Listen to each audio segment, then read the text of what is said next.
ॲक्टरच्या आयुष्यात त्याच्या dialogue delivery बरोबरच त्याची बॉडी लँग्वेजही खूप महत्त्वाची असते. बॉडी लँग्वेज म्हणजे काय? शरीराची भाषा. वेगवेगळ्या भावना जेव्हा आपण फील करतो तेव्हा आपल्या शरीरात वेगवेगळे बदल घडतात. उदाहरणार्थ, जेव्हा राग येतो तेव्हा आपलं डोकं गरम होतं, आपले डोळे मोठे होतात, आपली बॉडी लँग्वेज ही आक्रमक बनते, आवाज मोठा होतो, आपण ओरडून बोलायला लागतो. सो तुम्ही जेव्हा एखादा असा पॅसेज परफॉर्म करता ज्यात रागाने बोलायचं आहे, तर हे जे सगळे बदल ते शरीरात आपोआप घडले पाहिजे.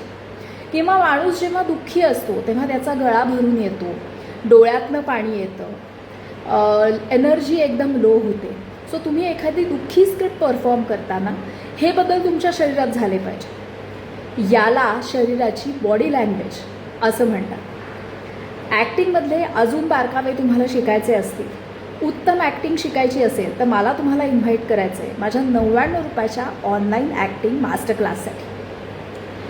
या व्हिडिओखाली कमेंट करा मास्टर क्लास, म्हणजे मी माझ्या 99 रुपयाच्या ऑनलाईन ॲक्टिंग मास्टर क्लासची तुम्हाला लिंक पाठवेन.